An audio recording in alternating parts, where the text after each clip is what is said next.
to all new and regular listeners. This is, as you know, Red Eyes Radio. My name is Henrik Palmgren, and we are going to continue on our theme of the Grace here today.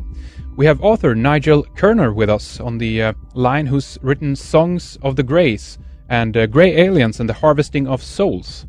In 1997, he first introduced the notion of aliens known as Greys coming to Earth, explaining that Greys are actually sophisticated biological robots created by an extraterrestrial civilization they have long since outlived. In his new book, Kerner reveals that the Greys are seeking to master death by obtaining something humans possess that they do not. We are talking about the human soul in this case, and through the manipulation of human DNA, these aliens hope to create their own souls and thereby escape the entropic grip of the material universe in favor of the timeless realm of the spirit. Nigel Kerner is a screenwriter, journalist, and author of, as I mentioned, Song of the Grace and Grey Aliens and the Harvesting of Souls. He has a long-standing interest in matters that lie in the interfaces between science, religion, and philosophy, and has a reputation as a radical thinker, priding himself on thinking outside of the box, as it were. He values the privacy of family life and rarely gives interviews, but he's made an exception for us here at Red Eyes Radio today that we are obviously grateful for, and we are of course interested in hearing more about his work and about his thesis that he talks about and discusses in his books. His home is in England, but he enjoys an expatriate life, and he is present working with a team of European volunteers on various charity projects in Asia. I can also mention his website. Simply go to nigelkerner.com. We will obviously have this linked up on Red Eyes Creations as well, so you can click through from our site easily and find Nigel's website. But with that, welcome to Red Eyes Radio, Nigel. Thank you so much for coming on. It's a pleasure to have you here. It's an absolute pleasure to join you in Europe from balmy breezes here in the Far East. And I hope we'll warm this thing up with a fairly good exchange of words, okay? Absolutely. It sounds excellent, Nigel. We're very pleased to have you, and we really appreciate you coming on our program. There's obviously so much to talk about and so many things that we want to discuss here today during our time together. But why don't you just tell us a little bit about your background and how long you've been researching the abduction phenomena and this mystery, as it were, almost of the Greys, Nigel? Yeah. Well, nothing really exciting. I'm kind of basically German British stock, essentially an expatriate background. We are kind of a science-based family. Came in long ago in various parts of the world and settled in one particular place as European immigrants. My great-grandfather was a science teacher that was interested in science and passed down this kind of predilection to my grandfather, who was a trained horologist. Now that sounds an excruciating word, but it simply means he dealt with science, instrumentation, and anything that kept time. Family business was in this, and it was at one time quite a thriving affair. My father was not a scientist. He was a British naval officer during the war, and he met my mother here in this island of Sri Lanka some years ago, quite a long time ago, and she was the daughter of a British planter here. And so I have a rather, shall we say, extended family setup, and a rather exciting one. Mm-hmm. Now, you don't really want to know all the boring details of my personal life, but I'm married to an English girl living in England. I studied medicine, and in time, thing didn't work out. I did 4.5 years of medicine, and my wife's side of the family had social complications, which didn't allow me to finish my medical studies. Mm. However, I kind of drifted into writing, which I really love, and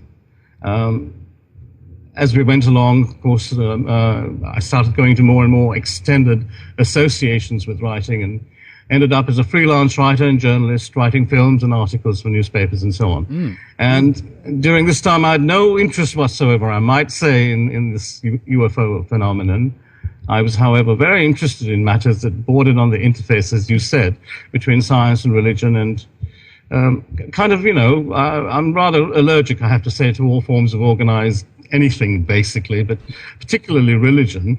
But at the same time, rather awed by the great wisdom that comes to us from all the major philosophical kinds of things, particularly the main religions and so forth. I have nothing against the old chaps who thought it all out, but as I say, I don't like the situation that has occurred since their demise and so forth.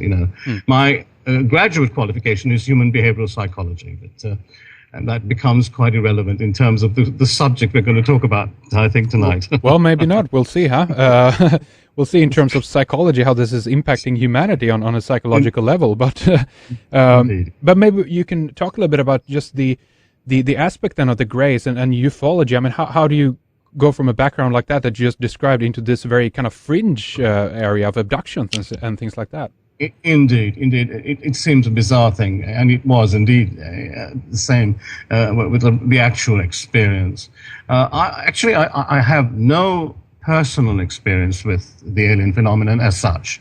I can't say that I have any personal experience with the actual alien phenomenon, but I cannot say the same thing about paranormal activity. Now, I always had a kind of healthy disrespect for anything to do with what was loosely kind of referred to as New Age philosophies, that were the craze in the 60s and 70s. I don't know if you go back that far, Henrik, but I certainly do. And my own family's kind of precision ground interest in science forbade this kind of thing, And then something very interesting happened to kind of turn my whole world upside down and get me sort of thinking a little bit outside the box and a little bit, shall we say, in a more extended stance. And I don't know. I don't know if you don't want. I won't go into this anecdotal thing too much, but basically, I had a Swiss friend and I were quite interested in this kind of interface business between life and death. And as young people do, we were talking about this at quite I thought, rather a deep level. And this Swiss chap and I decided to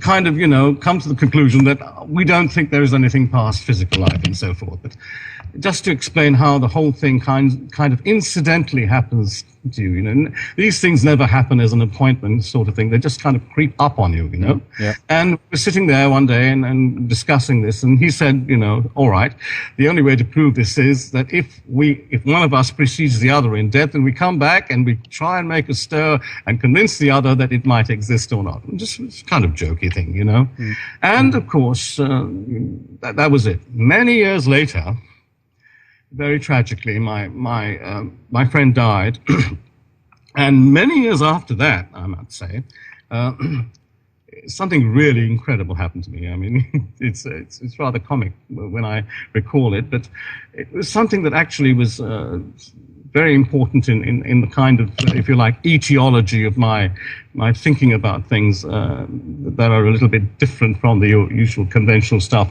the day's own troubles, shall we say. And it happened, strangely enough, in my bathroom. I was in the bathroom of my house, and something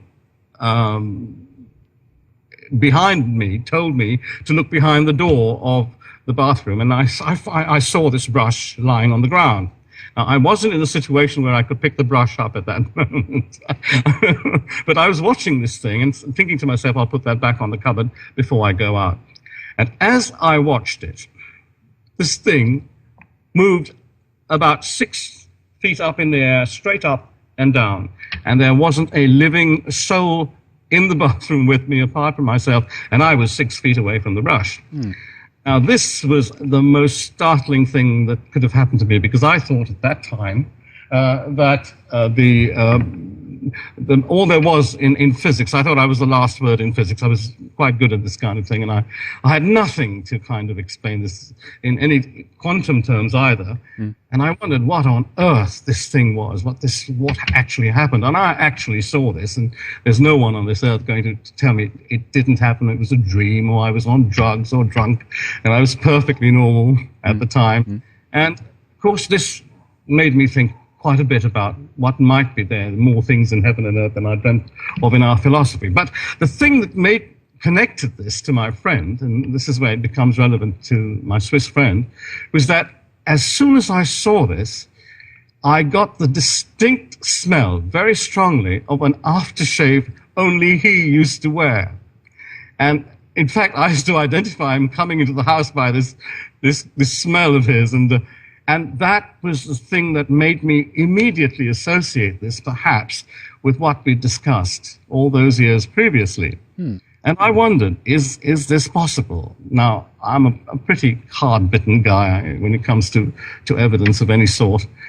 And, it stayed with me all my life, and I kind of, contemplated this. And I've come to the conclusion that maybe this was a genuine experience. And, of course, that then led me on to opening the doors, so to speak, a little bit more in my psychology to looking at things such as this. And then, if I may move over to my experience directly of UFOs such as I have it, my son, 12-year-old son, Darren, is a very, very smart little fellow.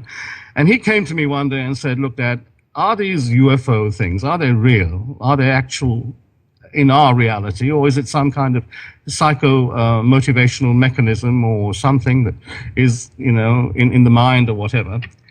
And I was immediately driven as an intuition or as a response to say, no, this is not real. This is nonsense, blah, blah.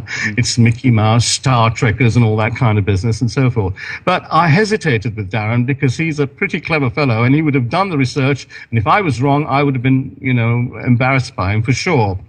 So I decided quietly, before I gave him the answer, finally, to have a look into these kinds of things. And not to any extent, of course, just drifted into it and looked at a little bit of the pros and cons of it and so forth. And I got more and more and more involved. Well, if I just stop you there, was this at a time when you could, for instance, go onto the web and search there, or did you go to the library? No. This was many, many years ago. Right. This was about 26 years ago, long before websites had arrived. At least it was commonplace, shall we say. So Darren was about 12 at the time.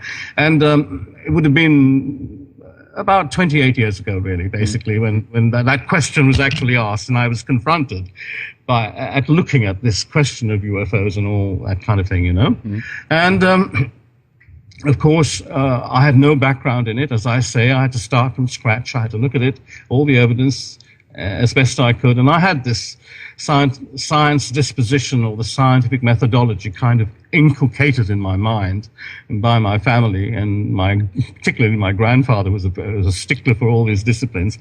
And I set about this in a very methodological kind of fashion. And of course, as time went on, it became more and more apparent to me that I was dealing with something completely out of the kind of frame of reference with which I wanted to approach it. This was becoming absolutely incredible, and there were connections being made here that took me into areas that had nothing to do with UFOs, in fact. And of course, as time went on, we got deeper into it. The thing that actually made me take this business about external life forms and so on was when I spoke to the son of an Air Force general in the United States Air Force, who was another friend of mine. And when I spoke about this in conjunction with my research, he said, look, Nigel, let me tell you something. And I'm going to tell you something that my father told me on his deathbed. And he said that this man, his father was a colonel at the time, I think, in the U.S. Air Force, colonel or major. I don't quite remember what. And apparently, his father told him that he was instrumental in actually taking out an alien kind of being, that was the way he described it, from one of these crashed discs, and that he was one of the people that actually lifted out these beings and put them where the research people in the United States wanted done. And that this deathbed confession was that what convinced him that this entire thing was absolutely true. And of course, it made me think, of course, that this, this is, there was nothing that this boy had about him that told me that he would be a liar or whatever. And it turned out later on that I'd affirmed this anyway for myself, And this, therefore, set me on a completely different kind of tack, looking at this very, very seriously indeed. And that's how I came to I can't say it's in a nutshell. I'm sorry, it's such a long-winded thing, Henrik, but that's how I came to research this whole business. Well, there you go. There you have it. That's very interesting, though, and I think that all these things, just as you explained them, have slowly but surely led you onto this path, and now then you have two at this stage on this topic at least, two books behind you. Then the Song of the Grace, and then Yes. the new book as well that we'll talk a little bit more later about. But I would like to ask if you could talk just briefly about the first book here as well, then, in terms of your main thesis, or take the time that you feel necessary to explain to our listeners as well. Basically, this idea that the Greys are a kind of sophisticated biological robots created by an extraterrestrial civilization. I've heard this a little bit here and there in various circles, but not very detailed, more like a brushed aside concept, an idea. But is there something in your research that suggests to you that this is really the case? This is the way it is in terms of the origins of the species in comparison, that they're actually from another planet and their own sentient beings and so forth. Maybe you can tell us about that. Yeah, I take your point. Well, obviously, this is a very important thing to try to figure out. What exactly are these things, and who are they, and what they are, and so forth. And how does one come at that? Obviously, they're not going to provide us with the physical evidence of this, and one has to look at anecdotal evidence of reliable sources, people with good pedigrees and so forth, that have no reason to go into hyperbole. And I'm sure a lot of people don't lie deliberately, but they do stretch a point from time to time. And with a thing as important as this, and obviously, all the time I'm thinking now about the future generations and my own children and whatever. Is this thing really true? Does it really hang up? And how ridiculous it must be for a person believing in, the tooth fairy and all the rest of it. I had all that business and so forth. And I really wanted to make sure that I backed up everything that I actually found about it with reliable evidence that could be verified. You see, I was meticulous about that. Now, arriving at what these things might be, well, abductees and all the many, many thousands of reports that I've read over the years about this phenomenon, these people who get taken by these beings and have these awful draconian experiences, they're obviously fascinating and so on. And I can't see that many of them are lying. I think that this is much too a very prevalent thing, and I look at them with sympathy now from that original, rather suspicious, shall we say, stance. I wanted to keep as fair a mind, Henrik, as possible when I was looking at this, and it's no good walking into any particular pathway because you feel you want it to be this or the other, because you wanted to tell, and I wanted to give my son Darren a really cogent answer that he could take into his son and future generations and so on.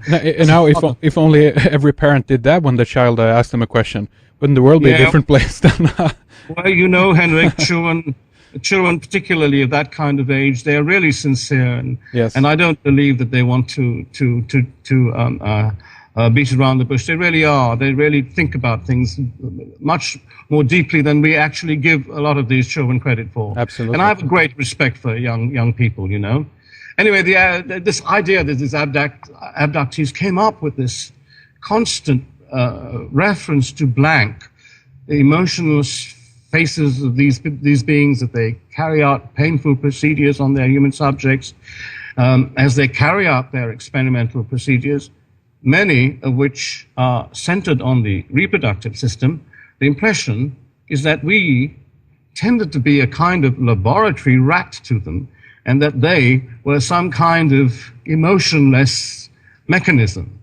And the more I read it, the more it seemed to dawn on my psychology as these stories came in, that these had to be some kind of programmed mechanism that had no emotional base whatsoever, that they were some robotic type of entity.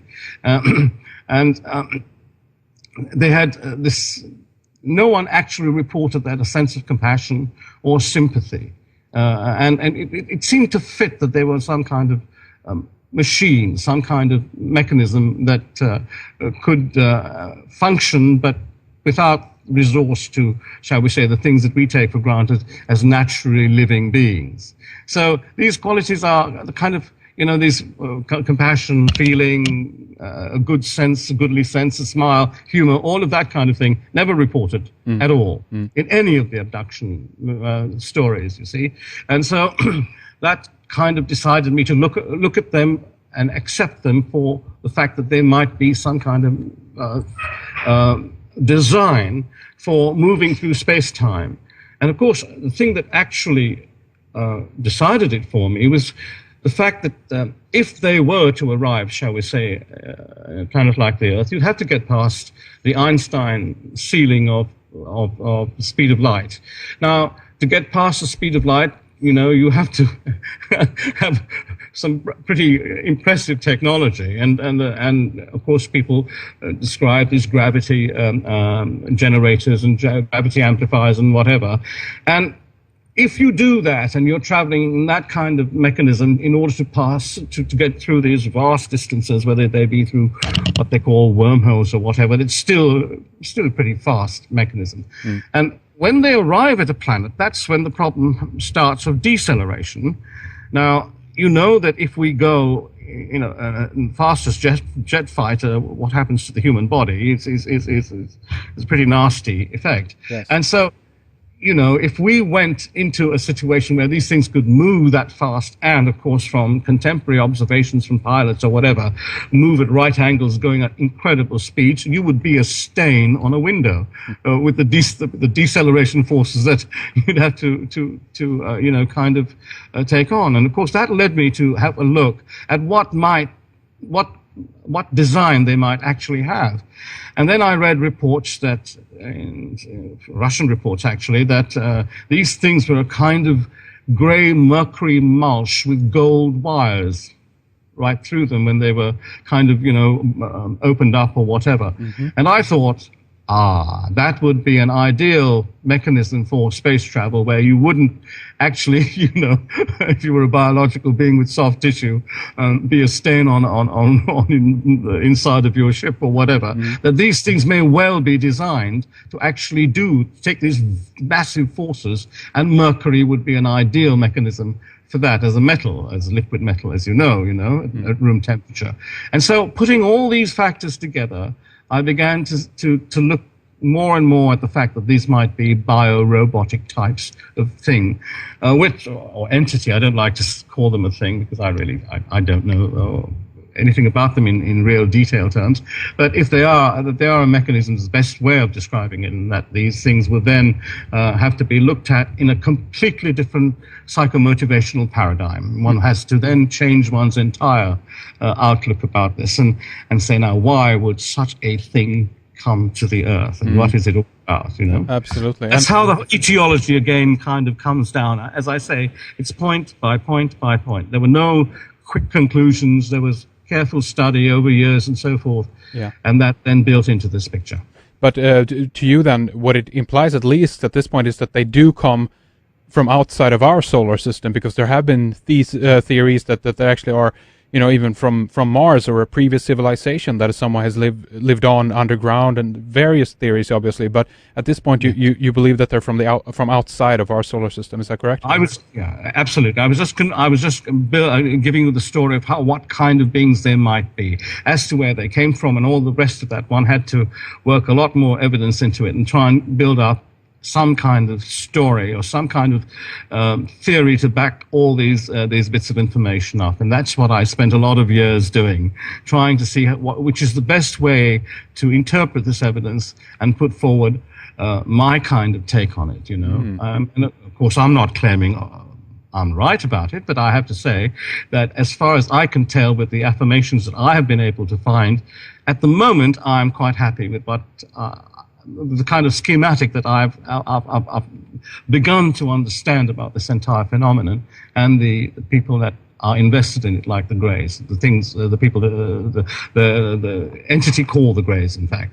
So that's the way I've come at this over the years, with exhaustive private and sometimes public evidence gathering, so that I could explain, give a very good answer to my son, who was by now had grown up into a man and had seen his father chasing around all over, still waiting for his answer. By then, of course, he had his own theory and take on it, which wasn't too far away from mine, as it turned out. But nevertheless, it was wonderful to note that he was independently traveling in a parallel direction too. And I think he was trying to overturn my theory, as I was trying to give him one from scratch, if you see what I'm trying to say. Right. As it happened, happily, the two of us in the end coincided in what we had to think about this whole business. And writing books came quite simply as a way of trying to catalog the huge amount of information that I got that actually didn't quite deal so much with the Greys as such, but the consequences, if you like, of this kind of principle of an extraterrestrial mechanism that is that powerful, interfering in the ways and means of our species. And that, in terms of the human quotient, if you like, was what interested me more as in terms of behavior and in terms of our predicament. And that's how I came to the conclusions I've come. Actually, I've written 3 books. The third one's already done, but that won't be published till the second one has been, and all that business goes on with it and so on. So It took me 3 books to put all the information I got completely to my satisfaction, if you like. There you go. Very interesting. And have you then, would you say that you primarily have focused on various abduction reports and source material, or do you rely on other researchers' works as well, and some of their theories and conclusions, or how do you go about researching this? Absolutely. I have a very, don't misunderstand the word, I have a very Catholic sense about these things, meaning universal. The word Catholic meaning universal sense of getting as much information from as many sources as possible, pro and con, and obviously studying it, because it's no good to sell yourself a bill of goods, because you really learn nothing, and you stay still, you stay where you are, you stay with your prejudices and so on. So it took a lot of kind of personal emancipation too, it was a kind of catharsis occurring within me as I uncovered all these various things, if you see what I mean. Absolutely, yes. So Nigel, why don't we talk a little bit about the function of the Greys as well, that their job, if we stick to your theory and your line here, then, that they are indeed robotic forms of or entities, then they're probably doing the bidding of their masters, as it were. They have some kind of job or function to perform. Maybe you can tell us a little bit about that and what you think that is.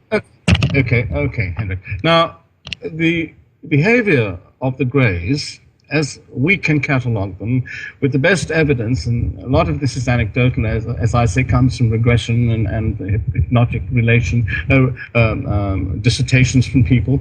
The behavior of the Greys suggests the complete kind of lack of conscience as we know such a thing to be.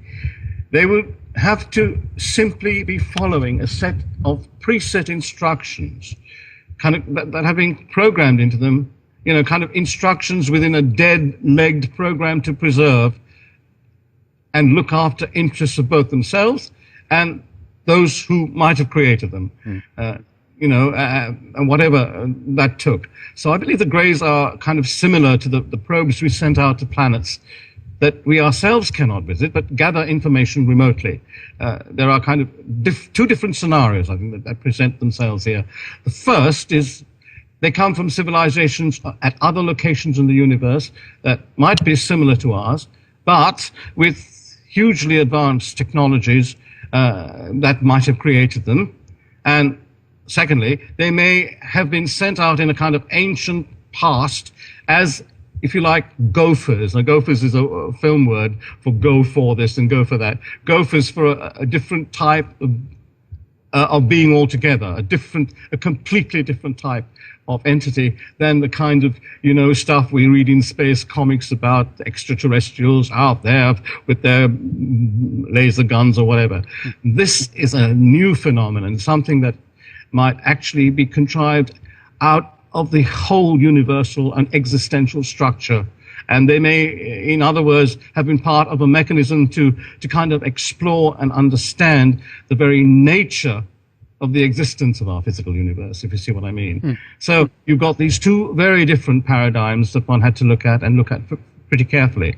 Now, I believe now, after all the research I've done, and I've, as I say, been researching on and off over 30 years to the present day, I believe that both these scenarios may well be true. And in fact, the evidence points to the fact that there's a combination of the two of these things.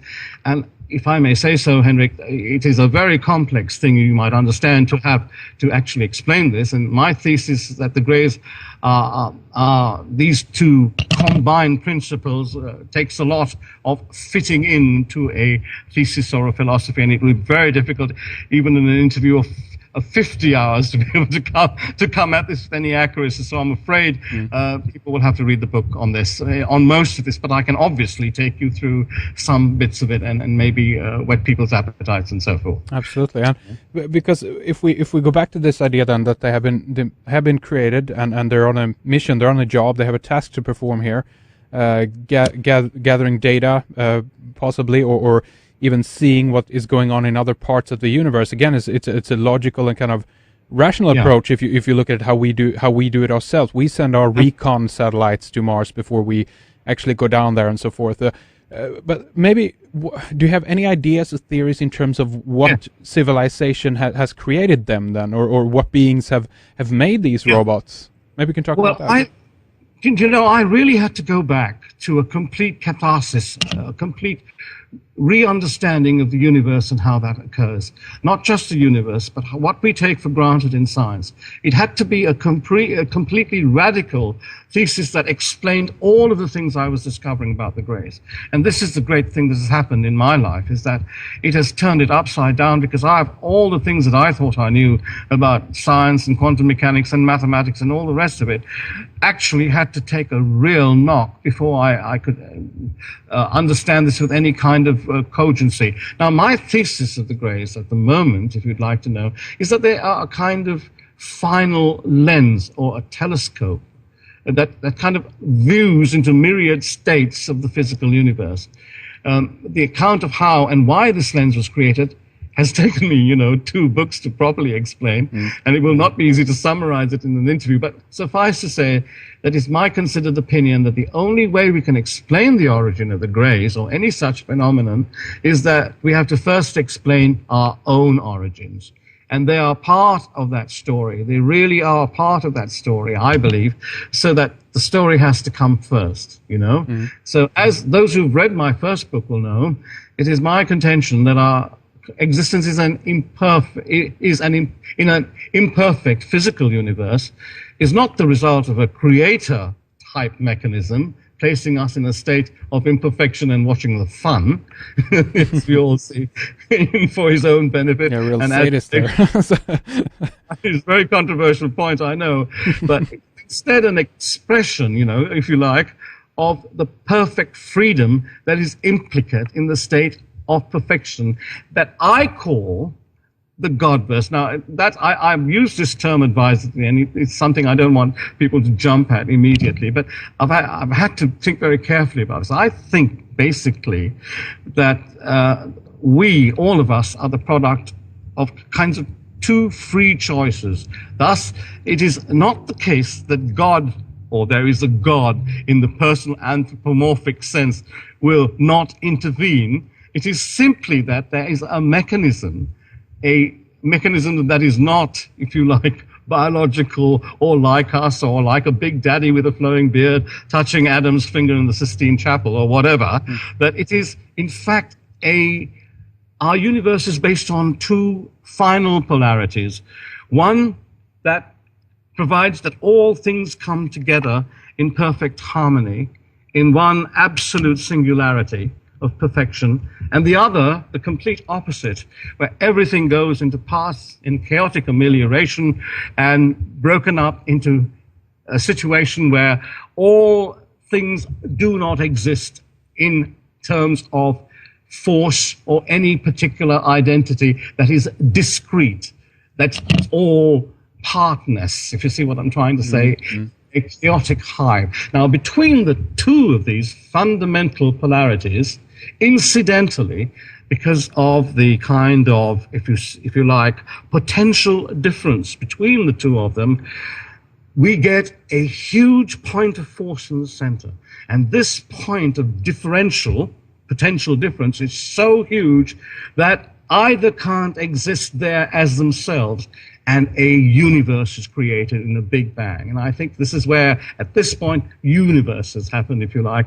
And these universes are an amalgamation of those two absolute polarities. One that's a momentum to union, and the other that's a momentum to kind of separation, quite distinct from the other. So inasmuch as that is so, we have got an implicate unit, a godhead, if you like, not a god, but a godhead as the center of the Godverse, and the opposite of that, a Satan head, if you like, or a force head, as the center of the opposite principle. The two between them come together in us and being as such in physical universes of the kind of type we see in our particular universe. So we are a kind of multiverse, if you like, and we call it a universe, of course, a multiverse. And in this multiverse, you will get incredibly different levels and formations of all kinds of permutations of the two central axioms, the two polarities, the yin and the yang, the main existential polarities between the two. Now, as I say, that sounds highly complex, does it not? Well, I don't think so in one way, not for me at least. And this is a philosophical concept in one way that we've been discussing in various veiled terms, so to speak, before on this program. So I don't think it comes as a real shocker in that sense to our listeners. But I definitely understand your background in terms of this, and it's really, I find it really interesting. And would you say also then if we tie the problematic variable of the grace into this picture, would you say that they're almost like the mediators, almost like the form of administrators of this experience, or even this experiment, if you want to look at it that way? But let me say this, this is where we get into really fascinating territory, Henrik. And that is that I believe these guys, these honchos, these greys, are perfectly normal all over the universe. They are, if you like, the actual product of creating something any intelligence or any size of intelligence should never create, and that is a secondary type of form of being. Now, I don't mean by that you have a living being.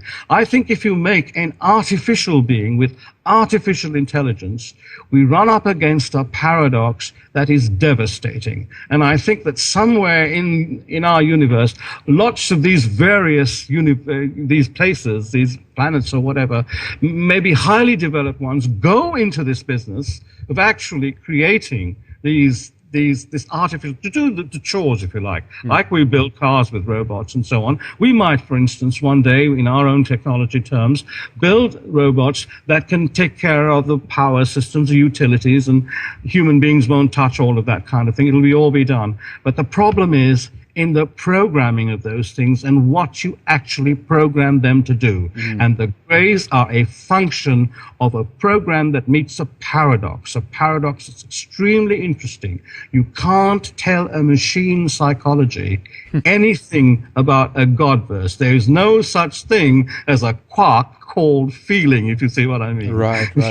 That's a very difficult thing to do, and unless you make a really profound difference between you and what that state of life is, that artificial state of life is, and you've created that life, and you say that life, look after yourself, self-maintain yourself at all costs. If you do that, that life is going to see you as the person who created him, and you can pull the plug out and they can come after you, and we've got a big problem then. If you see what I mean. Yeah. I believe this is what happened here with the Greys and their original creation. I think that's what has happened, that they were created by a superior, living, natural effect in the universe that happens all over the universe. And if you get your program wrong, and you can't actually tell an artificial modus operandi, look, we are an exception. How do you define that exception? Extremely difficult to tell them what feeling is or whatever. Yeah. In the end, this entity you create may well take you out. And I think that Greys are predatory things now with that program in them just running wild all over the universe. And I think they've come here and we are in big trouble because that is so. However, when I say big trouble, I don't mean it's trouble we can't avoid, but I think that our whole approach to all of this, and whoever might be keeping this from the general public or us living human beings, that these things might well be this, is committing the largest sin against humanity possible. And I'm trying to appeal to all these people, for heaven's sake, tell the world, there are ways, if we look at this, of venting whatever consequences there might be, because I don't believe the Greys themselves know what they are as a machine. They don't have a sense of self, you see. The machine couldn't do that. You just could not. It's not possible logically to do this. So if you can see where I'm coming from, yes. I try to construct this thing logically, Henrik, not through some great exploration mechanism that will make a wonderful Hollywood film, but logically to 1 + 1 = 1 + 1, not 2, 1 + 1. A mathematician will understand what I mean by that. That it's an exact reference, if you see what I mean. And so if we do that, I think that in a corporate sense, we begin to value how precious all of us are, having this incredible facility called natural life, living, and maybe the propensity to actually re-evolve back into this wondrous state of all-togetherness called the Godverse, a totally forceless paradigm and timeless paradigm of this idea that everyone describes as eternal bliss and whatever. I really don't know what that means, to be honest, but let me say that it sounds awfully attractive, doesn't it? Well, it's really interesting that you take it into this area as well, because we are also, just as you hinted towards and alluded to, that we are ourselves in our technological development beginning now to touch upon this kind of research ourselves. We're recreating the human nervous system. We're recreating the neural network of the brain in simulations in machines. Absolutely. Blue Brain Project. We have a number of these things going on right now as well, and this is almost in the story record, if you will, as well. This idea of the machines turning against humanity. We can see it in popular movies, The Terminator, The Matrix. We have a number of these films coming up as well. And then, do you think that this is what happened as well to the civilization that potentially created these beings? Then that they were consequently destroyed and taken over, or in some way they were taken care of, so to speak, by these Greys because they posed ultimately a threat to them. Is that what you think happened? Well, that would be a logical, plausible construct I would accept from you. In fact, if you look at this in any kind of sense of rational meaning, you will find, I think, that what you're saying may well be what happened to many civilizations like this. That, in fact, we are, as you say, at a point of a salutary warning that we've got to think extremely hard about artificial intelligence and the programming of artificial entities that we create for our convenience and maybe for good things. But I mean, at the same time, we've got to think of the mental constructs very clearly about how these things proceed. And it's so easy, Henrik, to carry on with the inertia of discovery without thinking of the consequences. And we know where that leads, Yes. in the terrible troubles that are in the world sometimes. Anyway, you asked me this question about extraterrestrial civilizations that created these Greys. I believe that most of the original being that comes into the universe with this amalgamation of the two polarities are wondrous states of intelligence, like light beings of intelligence, full of the Godverse, and of course the fact that it is an explosion because two things can't match. It's going to actually have a disadvantage, and that disadvantage are the laws of thermodynamics. And I'm afraid this is where the big deal begins, because the second law of thermodynamics, the slot, as I call it, second law of thermodynamics, is the curse of our universe, as our universe has budded off in the center. You know, I explained the paradigm I kind of envisioned it happened in. Well, I think the problem there is that this universe of ours is obviously going to end as a result of this incredible, insatiable power to break things up, which is what the second law is. It's that which is created in chaos and randomness and can never be stopped in its inertia to do this. So all cosmologists, I think 93% was the last figure I saw recently about the numbers of cosmologists that actually accept the cold death scenario now of the universe, where everything is supposed to end in one huge cold mass of nothingness, frozen at absolute zero, and of incredible, almost absolute force, that all, even the tiniest particles will be unraveled, and the entire thing will be presented in this kind of fashion, that there is nothingness. And then you're left with the question, why bother in the first place for universes to happen, unless, of course, they are incidental creations, things that just happen because of the reasoning, the logical, meaningful reasoning behind things, rather than some old fellow there saying, now a universe is going to happen because I will it, and praise me for the rest of my whatever, natural, Sounds rather ludicrous when put in those terms. But if I approached a child or children with a thing like that, I think they would laugh, and rightly so. Yet so many people believe this these days. And I really don't want to take away their comfort points or whatever, but really, come on, stop and think, because there's something behind each of us that is so magnificent and so wonderful, and such a potential for an eternal, shall we say, an eternal existence, that all of this just kind of, pollutes the whole thing. And many people, I think, then go into all kinds of states of despair and whatever. Maybe there's something to be said on the right side of things, never mind about the greys and all this kind of chilling prospectus. But I believe in the power of thought, thinking, and that ability to think in ways of union, which then marries in with the Godverse, which then propels you into the Godverse. And of course, I happen to believe, actually, and I don't want to go into another subject immediately, but I will take this on later maybe, but I happen to believe in reincarnation as the only way that we can plausibly think in terms of a kind of eternity.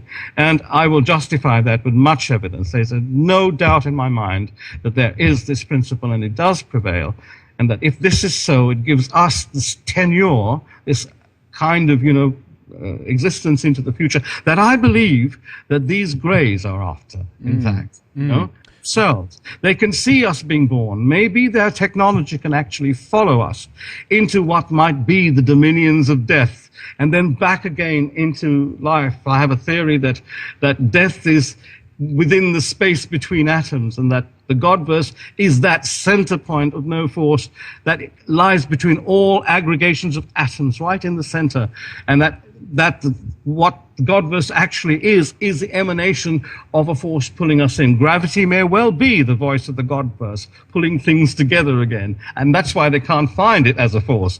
All these scientists looking for gravity, it may be it's not a force. Maybe it is this tug of the Godverse within everything that's created in our universe. So you see, exciting ideas budding off. But I have to justify them. I have to be able to bring the scientific papers and all our science boys and all that they're discovering and say, hey, take a look. It ain't so far-fetched. These guys are looking at it, and look, it's implying this.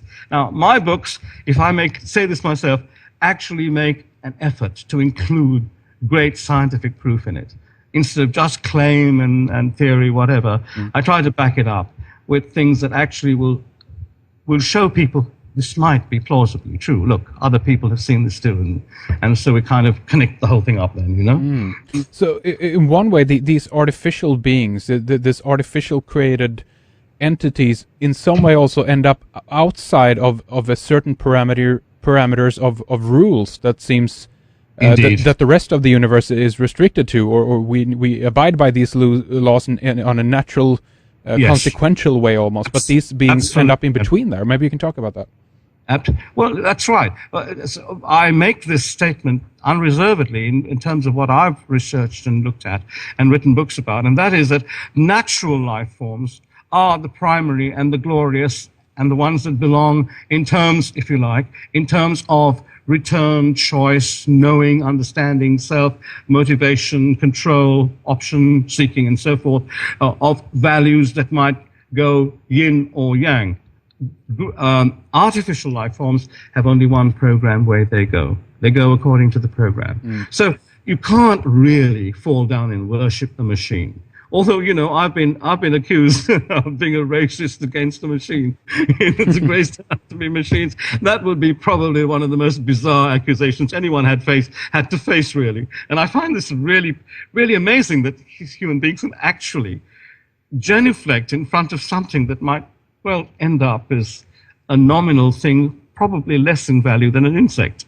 Well, it doesn't live. It doesn't live. It's an interesting idea and concept, and if I put it this way, if we didn't go down the route of developing these machines and robots, just wait until they put a proper face on there, and the day they can replicate human emotion to a perfect 100% degree, then people would probably start treating them differently as well. You know, if they just can replicate all the attributes that we consider to be human on the surface, at least, then they would be... That's right, on the surface. That's a crucial point, Henry. Yes. They may be able to do it on the surface. It would be obviously like a Hollywood actor playing a part. It would never be felt, it would never be known, it would never be connected up to a base, you know, a base. As a living being can do it, because we came in with the universe, all of us. We have an ancestral line going back. Now, I hesitated to use the word soul. I was so kind of, you know, non-religious. I didn't want to use the word soul,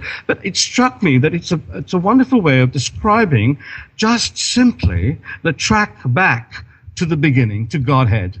That with what came before the Big Bang, in other words. So what we all have is that unmitigated, uninterrupted line. All living beings, even an insect. That's why I believe it's superior, you know, to a machine produced out of parts from within now, here and now, or then, or whatever. But we, living being, always has this beautiful track all the way back in ancestry, all the way back to a beginning. And that is what I call a soul. That line, that track. No magic, if you see what I'm trying to say, right. Religious connotation, but simply that track of information, if you like, that goes all the way back for each and every one of us. And as you say, in the creation of machines with plastic faces and plastic emotions, they are always going to be plastic emotions, because you cannot program into a mechanism what it is to feel and know self.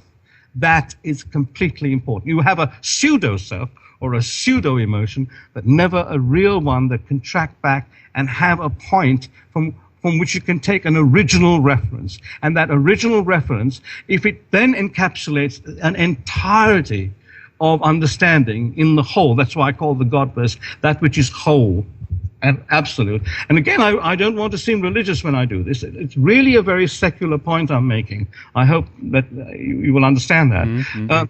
That we can see these things outside the norms of things called religion or whatever. But I really don't like, I have to say I'm allergic to organized religion, but the problem is quite simply that you get all kinds of charlatans and nonsense written about these kinds of, you know, religious people and so forth, that you know, it's very strange. It's very puzzling for people how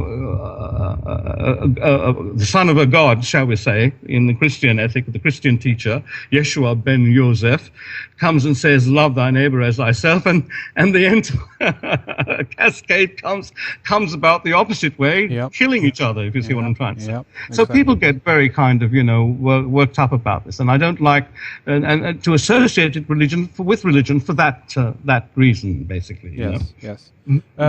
Nigel, I think we should do like this. I have one more question I want to fire off to you here, and then maybe we can take a little break at that point and continue, because we have so much more to discuss. We've only reached halfway through here and some of the points that we want to bring up. But if we talk about this final little point, your question here, and then we can take a little break, and you can mention your websites, of course, before we do that. But I wonder if these machines, again, then have so much intelligence in that sense that they have the possibility of developing at least a pseudo kind of ego, if you know what I mean by that word, that they have such a the intelligence is there to analyze things enough to realize that they lack things, and in this case we're talking about a soul. I take your point, but you see, it's important when we think about intelligence and the intelligence that these things have to understand that they're really a compound interest addition process and subtraction process. They just add one fact to another. They don't have a sense of analysis of that fact only in a mathematical sense of yes or no, the binary system. It's just a simple choice point. So when we talk about intelligence, it's not this overwhelming kind of permutative combination of all things and arriving at a reference against which they can place that. See, that's what we have, I believe, that gives living intelligence always a much greater stance over anything that is created as an artificial intelligence. We can refer that back to a central thesis and then compare that. If we go back to a thing called a God-verse point, then all knowledge is there, and the reference with which we learn anything is placed against the whole compendium of knowledge, so to speak, And that is an incredible advantage, and that gives you a sense of self-identity, a sense of reference. Now, when you make a machine, and the machine intelligence, what they call artificial intelligence, is really adding all these things and making larger numbers possible quicker, if you see what I mean. And in fact, Henrik, people acknowledge now that the computers have gone as far as they can. In fact, all basic kind of procedures and so on can't progress any further than this. You can quantize them, think in huge multiples of the thing they're doing now, but multiplied many times over. But they themselves aren't anything but dumb. That's the point. A machine is always going to be dumb. But if something comes in from the beginning of the universe, it brings in, I believe, that whole amount of knowledge, the center of absolutes where all things are in perfect union and harmony. That then gives you the information to make, if you like, from that a incredible assessment of all things as a comparator, as a point against another point, and so forth. And that cannot be beaten. You have to be created, if you like, by the very existential design itself. And that's what even the humblest of us human beings is. It might teach us, perhaps, if we look at it that way, not to take each other for granted so much, And that's what I'm hoping the books will finally show by looking at the alternative, like the Greys, if you like. Very good. Well, why don't we do like this, and we'll take a short break here, Nigel, and then we'll carry on talking more here in our next segment for our members. But to round things up for us, why don't you mention the titles of your books again, of course, and also your website, so people know where to go to get a copy and read more about you and your work. Yes, my first book was Song of the Greys. All copies have been sold. We are waiting for a publisher to republish that particular one. The second one is called Alien Greys and the Harvesting of Souls. Alien Greys and the Harvesting of Souls, published by I've